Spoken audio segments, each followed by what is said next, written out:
R. Sucharita, Government Degree College, Khairatabad, Hyderabad, Department of English. A warm welcome to the students of BA, BSc, BCom first year, semester 2. Today we are going to do soft skills, that is leadership and value orientation. Pen is mightier than sword. So, the first topic is soft skills, which is on page number 122 on your textbook. Page number 122 and 123, you can see the topics, that is soft skills, leadership, and value orientation, that is the pen is mightier than the sword. Leadership, soft skills. Leadership skills are the skills required to effectively motivate and lead a group of people or an organization. Employers are constantly on the lookout for those exhibiting such skills. Listed below are a few key leadership skills you should attempt to hone. The first one, communication. Only through open communication can a leader coordinate with his or her co workers and delegate tasks, monitor progress, address issues, help inspire, and ensure deadlines are met. Number two is self confidence. Leaders are often expected to make difficult decisions. In order to do so, they must have faith in their choices and must be confident in their own skills to such an extent that they can motivate those they supervise. And the next are honesty, fairness, and positivity. So, first, we are going to learn what is this leadership. So, leadership skills are the skills required to effectively motivate and lead a group of people or an organization. So, if you want to lead an organization or if you want to lead a group of people, what are the skills that are required? The skills that are required, that is leadership skills, are you have to effectively motivate. Motivate is nothing but you have to do encouragement.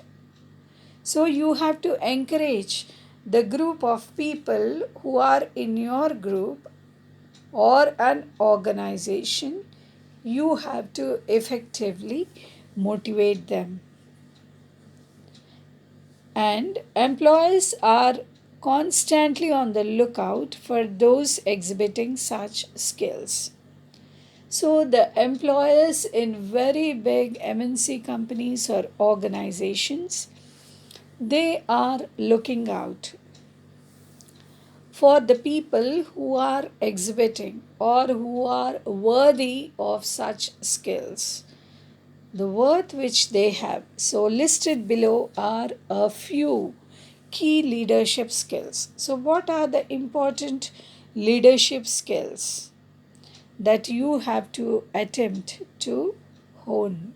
HONE, hone. Hone is nothing but it is to sharpen. So, the skills which you have to sharpen them, or you have to refine them, or you have to make perfect. So that can be done only through practice. Every day you have to practice. So this practice it makes you perfect. So the first side heading is communication.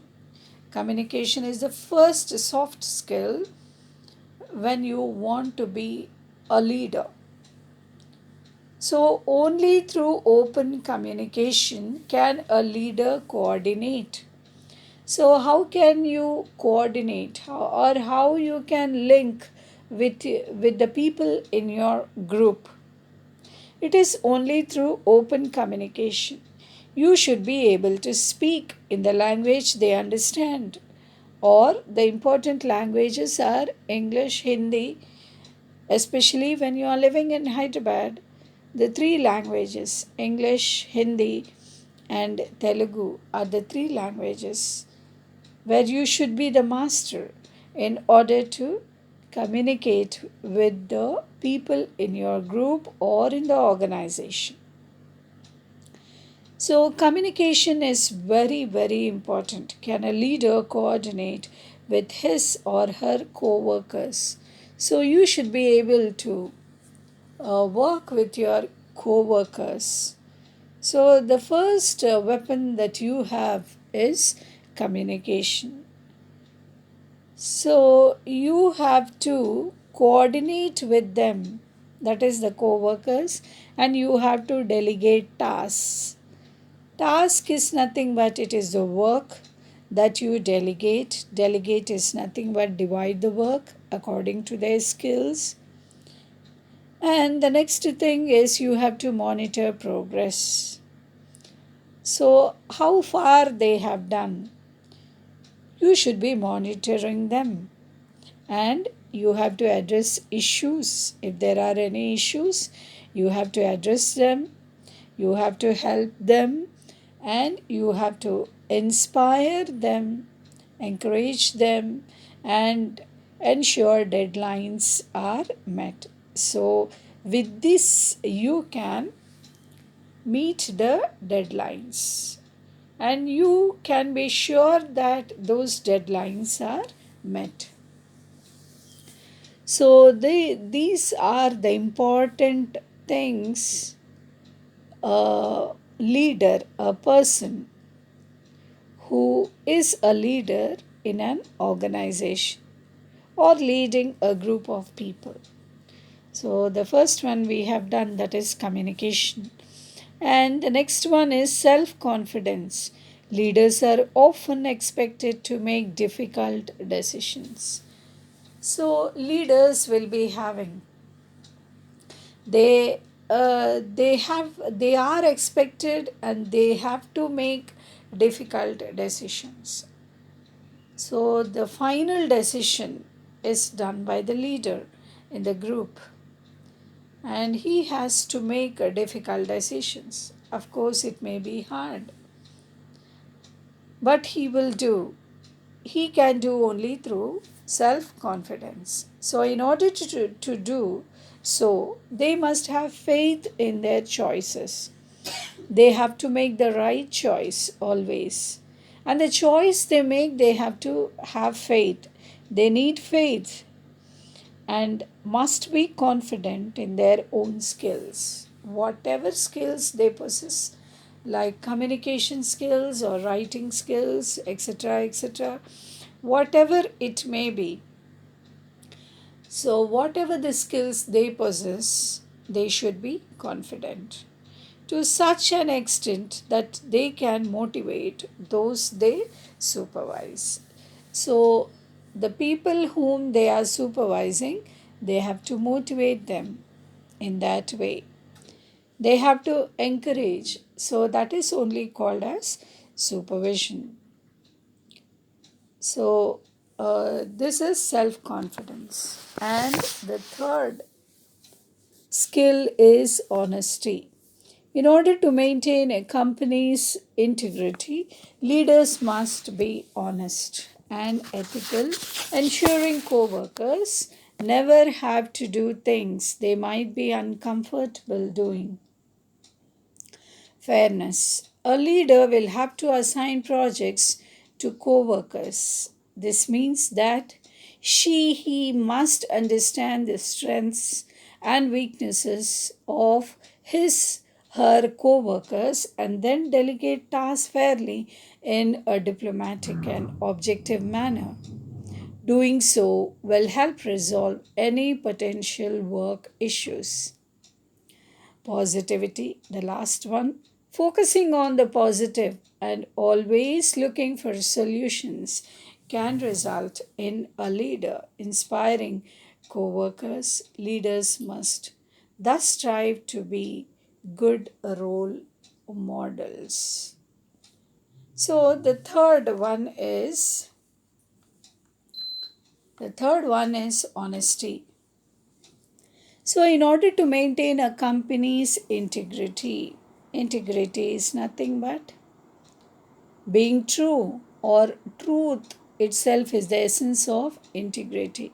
In order to maintain that the company is fair, leaders must be honest. Each and every leader in the company, he must be honest. Okay. He should be honest and he should be ethical. Ethical is he should have good moral values. Ensuring co workers never have to do things they might be uncomfortable. And the things which that is, they cannot do, or the things which with they are uncomfortable, they should not assign those difficult tasks to them. So a leader need to recognize or understand the skills of the group of the people in his group. He should know each and every person in his group as what kind or what kinds of strengths and weaknesses each and every individual is possessing in his group. So, according to their strengths and according to their weaknesses, he has to delegate those tasks, or he has to assign the tasks which they can do very easily and comfortably. So, each and every person in the group under his leadership should feel quite comfortable, and he should enjoy his job. So, that is called as honesty. A leadership quality, one of the leadership quality is honesty. Honesty is nothing but it is integrity. Then the next point is fairness. A leader will have to assign projects to co workers. So, the co workers who are working along with the leader, he should assign the projects, whichever project is given. So, which person can do which one? So, according to the strengths, as we have discussed earlier, he has to assign the projects to the co-workers. This means that he must understand the strengths and weakness of her co-workers, and then delegate tasks fairly. Suppose in a group there are 6 or 7 people. So he should know each and every person's strength and weakness.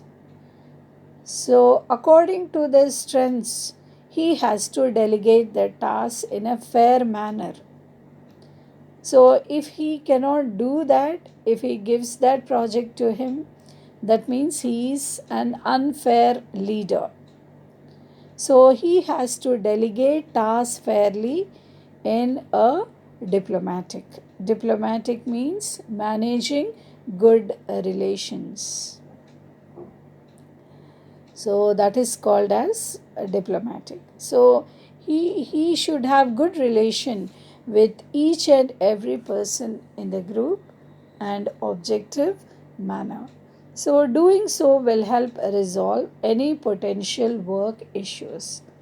So if a leader is fair and if he has the knowledge of each and everyone as what are his strengths and weaknesses, and when he delegates the task fairly, then this will help resolve any potential work issues.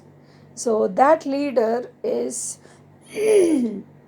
excuse me, he is a fair leader.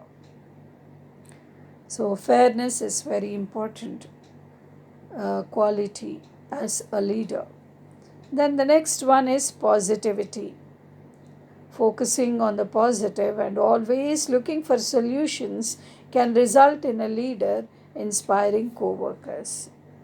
So, always a leader, he should focus on the positivity, and always looking for solutions can result in a leader inspiring co workers. And what kind of quality he should have? He has to inspire co-workers. That means he himself should set as a best example, so that the co-workers seeing him can uh, can make him as a best example and be inspired through him and work to a better result. So, leaders must thus strive to be good role models. So, leaders should be the good role models. If a leader is good with such good qualities, then he is said to be a good leader. He should have good communication, and he should be self confident. He should be honest, he should be fair, and finally, he should have the positive attitude. Okay? So, this is leadership. Hope you have understood leadership. And the next one is value orientation. That is, the pen is mightier than the sword. The pen is mightier than the sword. So the pen is mightier than the sword in Act 2, Scene 2 of the play Richelieu or the Conspiracy by Edward Bulwer Lytton. A character utters the lines, "Beneath the rule of men, entirely great, the pen is mightier than the sword." The line grew to become a common expression, which meant that communication is far more effective, influential, and powerful than weapons or violence. This idea is clearly illustrated by the Treaty of Versailles, which was one of the major peace treaties signed at the end of the World War I. The signing of that treaty changed the courses of several countries and ushered in an era of peace, something weapons and force could not have accomplished. Writing can instill a number of emotions within a reader: joy, grief, love, anger, jealousy, etc. This is a powerful means by which many who have wielded a pen have been able to connect with a large audience and trigger massive changes. The French Revolution is an example of writers, including Rousseau, tapping into the emotions of the people and instilling a fierce desire for change. Unlike the sword, a pen can be wielded by anyone, and the power it wields is far greater than that of any weapon. So, the pen is mightier than the sword. So, you can see on the slide the pen is mightier than the sword. Okay, so any sword, especially these swords, they are used during the battles. Okay, you see so many kinds of weapons which were used in World War One and World War Two. But the pen which you use, it is mightier. It is mightier than any weapon, any sword. So, in Act 2, Scene 2 of the play Richelieu or the Conspiracy By Edward Bulwer Lytton, a character utters the lines. So when you have time, you can enjoy this play or The Conspiracy by Edward Bulwer Lytton. So he says that beneath the rule of men entirely great, so the pen is mightier than the sword. So this is a great line that he utters. So beneath the rule of men entirely great. So who are the great people who rule? For them, the pen is mightier than the sword. The line grew to become a common expression, which meant that communication is far more effective, influential, and powerful than weapons or violence. So, this line it became or it grew to a common expression, which meant that communication is far more effective. More than you use words, you have to sit and you have to make a meeting and you have to communicate. So, communication is far more effective. It is an effective tool and it is influential and it is powerful than weapons or violence. So, there should not be any weapons and violence. The bloodshed should be absent and you should be influenced with communication or the pen, which is powerful. So, this idea is clearly illustrated by the Treaty of Versailles, which was one of the major peace treaties signed at the end of the World War I. So here you can see the Treaty of Versailles. It was the primary treaty produced by the Paris Peace Conference at the end of World War I. So this treaty it gave some German countries under international supervision and placed other German countries under international supervision. Okay, so that is called as Treaty of Versailles. So what is Treaty of Versailles? It was the primary treaty produced by the Paris Peace Conference at the World War I, and the treaty it gave some German countries to neighboring countries and placed other German countries under international supervision. So this is called as Treaty of Versailles. So this idea it is clearly illustrated. Illustration means it is an example by the Treaty of Versailles, which was one of the major peace treaties. This is the major, it is one of the big treaty which was signed at the end of World War I. So the signing of that treaty changed the courses of several countries. So after signing this treaty, so there was a lot of change. It changed the courses of several countries, many countries. So there was a change in many countries and ushered in era of peace.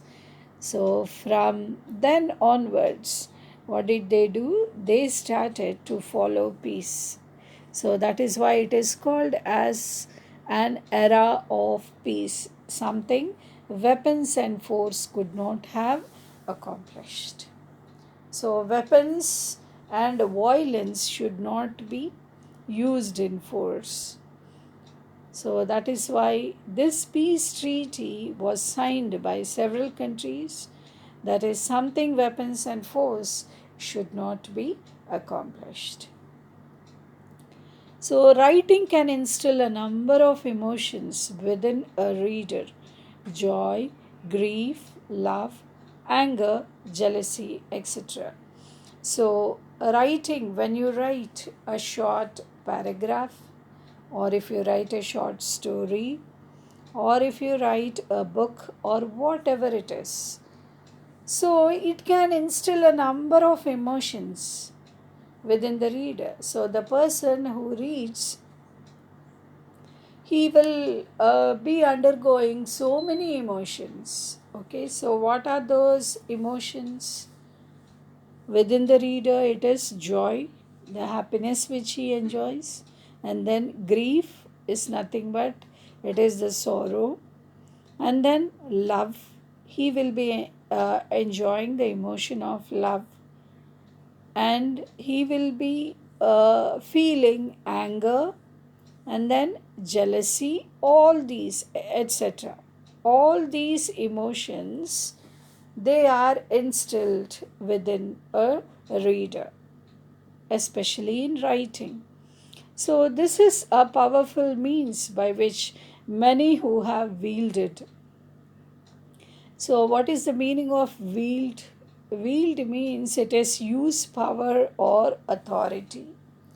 So when you have pen and a paper, that means you have a powerful means, or you are powerful and you have authority to present your emotions, whether it is joy or whether it is grief, love, anger, jealousy, etc. Whatever it is, you can use or you can wield a pen, have been able to connect with a large audience. So, if you write a little article in a newspaper, maybe a Hindu or Deccan Chronicle, or so many vernacular languages, papers are there. So, when you write a small article and when the article is published in the daily newspaper, so there are so many millions of people who will be connected. They are called as the large audience, and they will be knowing. So, how they are able to know? It is only through your pen and through your thoughts and trigger. Trigger means it is activate. So, a large audience, they will be activated, and there is a massive change through your writing. So it may be a little article, or it may be a famous or a book, whatever it is. Okay, so you can trigger massive changes through your writings. So you can write or you can wield a pen. You can use your power and authority. Your emotions can be presented. So, the French Revolution is an example of writers. So, what is French Revolution? French Revolution is nothing but you find so many writers. Very good example of writers. So many writers are involved in French Revolution, especially including Rousseau. So you can see Rousseau here. So the full name of Rousseau is Jean-Jacques Rousseau. Okay, he is Jean-Jacques Rousseau, and this Rousseau, he was a Genevan philosopher. He was a very good writer, and he is a very good composer. So he is Jean-Jacques Rousseau.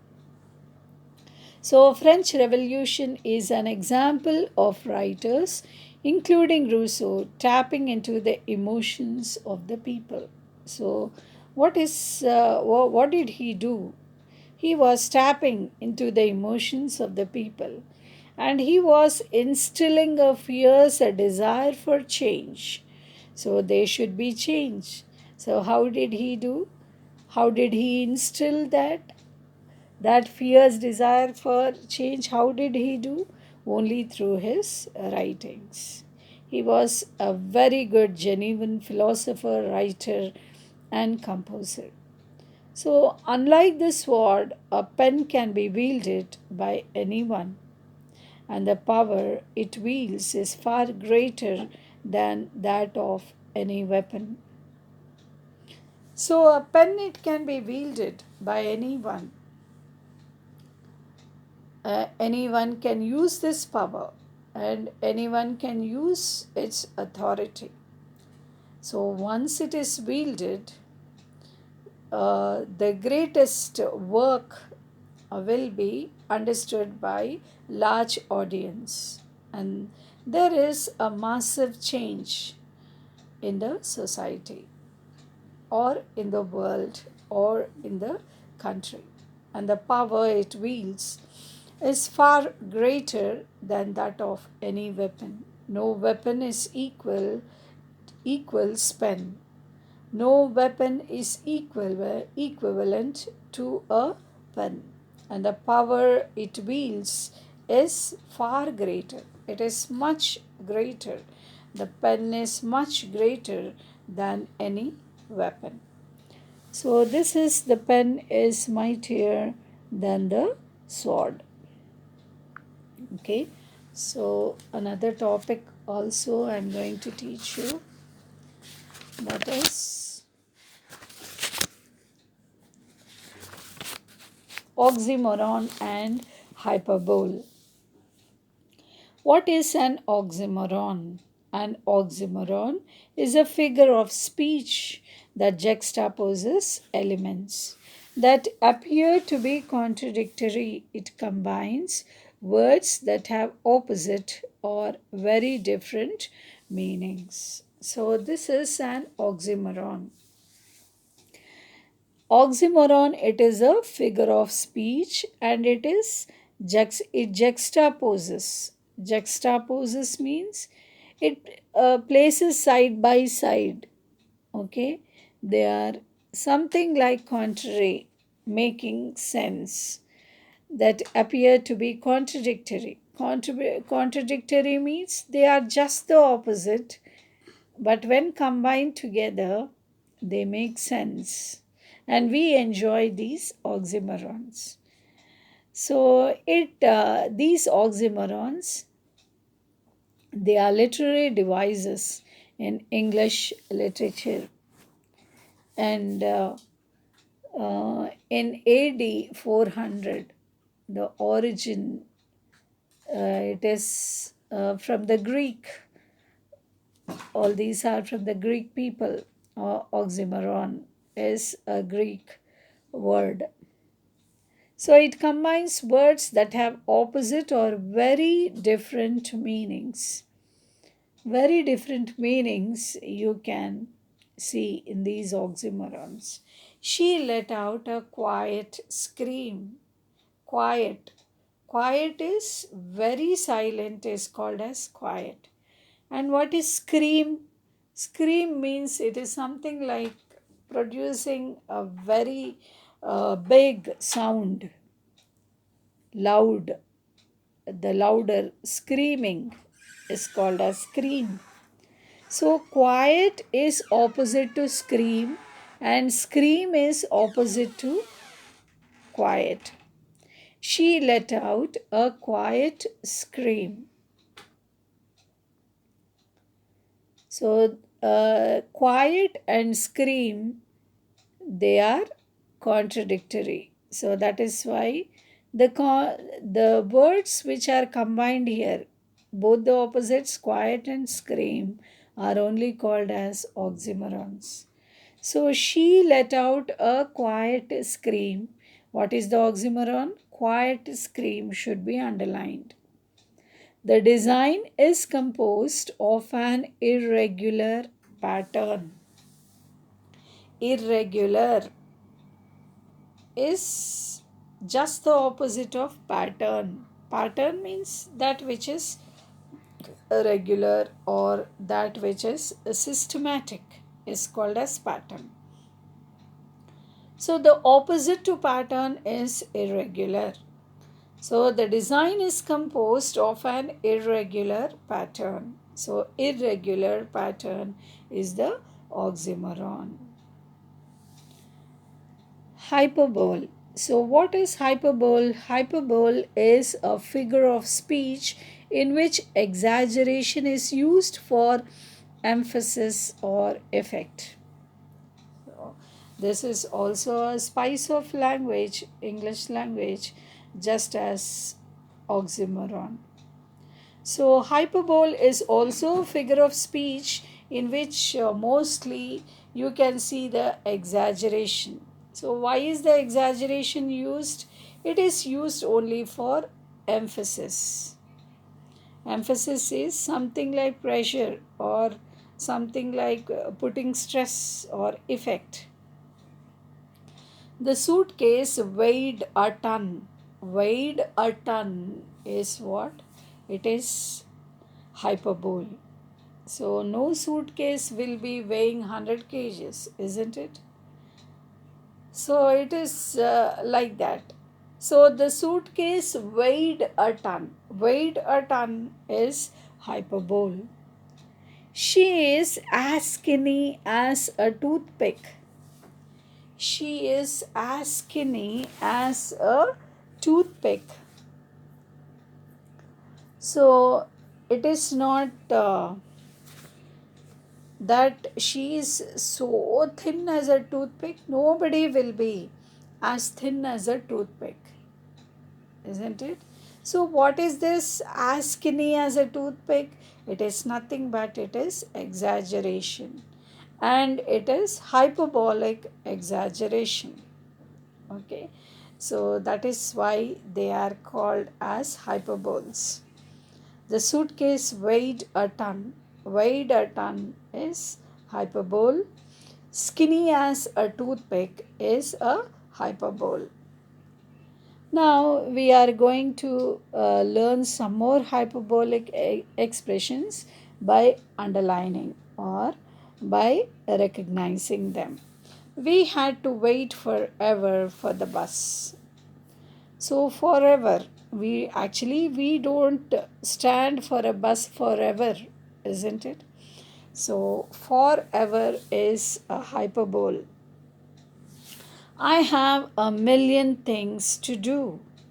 So a million things is a hyperbolic expression. I could sleep for a year. A year is a hyperbolic expression. It was the most amazing sight ever. Amazing, most amazing is the hyperbolic expression. I'm so hungry I could eat a horse. So, eat a horse is hyperbolic. I've told you 100 times to wash the dishes. 100 times is a hyperbolic expression. Then underline the oxymorons in the sentences given below. So the room was filled with a deafening silence. Deaf silence. Both are contradictory or both are opposite. Okay. So deafening silence is an oxymoron. The clown was seriously funny. Serious is just the opposite of funny. So, seriously funny is an oxymoron. Sorry. You are clearly confused by the explanation. Clearly confused. Clear and confused. Both are contradictory. So, it's an oxymoron. Did you bring the original copy? Original copy is the oxymoron. She is deeply superficial. Deeply superficial is an oxymoron. The dog is pretty ugly. Pretty ugly is an oxymoron. I hope you have understood oxymoron and hyperbole. So today we have done leadership skills, soft skills, that is leadership, and value orientation, that is pen is mightier than sword. And the last one is the vocabulary part, which is on page number 115, 115, that is oxymoron and hyperbole. So they are very interesting. You can also go to the internet and you can uh, you can read so many oxymorons and hyperboles and enjoy them. So, with this, we wind up here and continue in the next video. Until then, thank you.